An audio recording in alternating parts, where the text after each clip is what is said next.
Hola chicos, ¿cómo andan? Bueno, acá les mando un videito más o menos con algunos conceptos de lo que hemos estado viendo y bueno, si es necesario emplearlo, lo voy a emplear porque esto va a ser algo muy básico, digamos. Bueno, de los parámetros que hemos visto son los de tendencia central y los de dispersión. En los de tendencia central tenemos la moda, la mediana y el promedio. Y en los de dispersión tenemos el rango, la varianza, la desviación y el coeficiente de variación.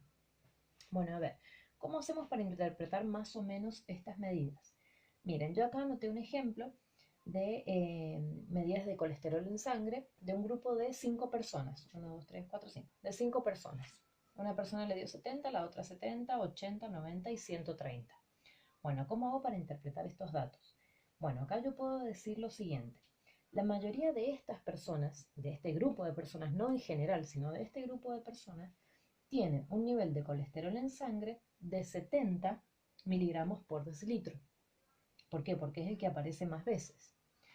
Luego, si quiero referirme a la mediana es el valor que está en el medio de los datos. Por lo tanto, si es el que está en el medio y quiero hablar de porcentaje, voy a hablar de un 50% y de un 50%. O hablo de mitad y mitad. Entonces yo puedo decir, la mitad de las personas tienen un valor inferior al 80. ¿Por qué?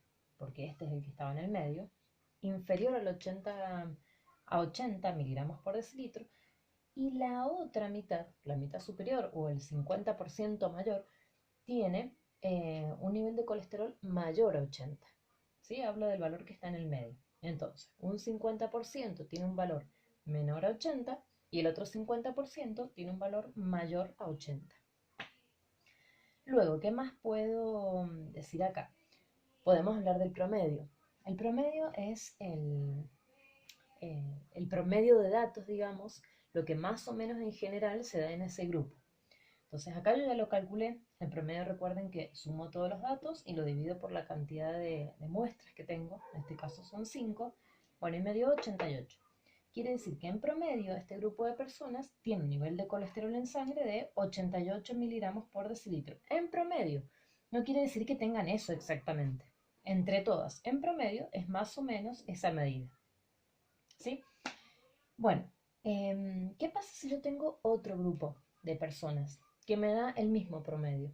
Entonces yo no puedo decir cuál de los dos es un grupo más homogéneo, es un grupo menos disperso, porque si tienen la misma media no puedo decir más que eso, que en promedio tienen esto y nada más. Entonces, ¿qué pasa cuando existe ese problema? Que entre dos muestras o tres o cuatro, lo que sea, el promedio es el mismo.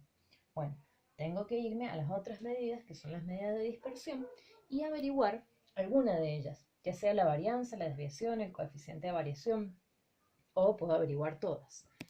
Eh, bueno, a ver cómo hacemos para poder comparar o qué es lo que me dice. Bueno, esto es lo que yo les decía.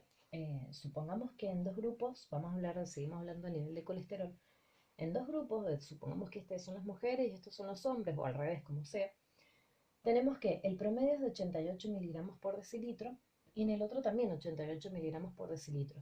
Bueno, entonces, ¿qué conclusión puedo llegar a sacar? Y todavía no lo sé porque los dos datos me dan lo mismo. Entonces, si yo quiero comparar ambas muestras, no puedo decir nada por ahora. Entonces recurro a los datos de dispersión o a los parámetros de dispersión. En este caso, yo elegí el coeficiente de variación. Y bueno, voy a suponer que ese coeficiente de variación, luego de hacer todo el proceso y todos los cálculos, me dio el 1% y acá me dio el 53%. Bueno, ¿qué quiere decir esto?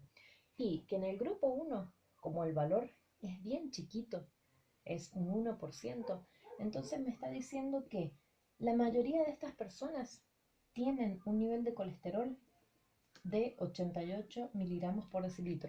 O sea, la mayoría de esas personas están cerca del dato promedio. En cambio acá, este grupo, los datos son muy dispersos. Acá a lo mejor una persona tenía 70 miligramos por decilitro, la otra tenía 130, la otra tenía 180, la otra 200 y la otra 500, por decir cualquier número. Todos números muy separados, por lo tanto, este grupo no era un grupo homogéneo. No, sus datos o la muestra del nivel de colesterol no se acercaba al valor promedio.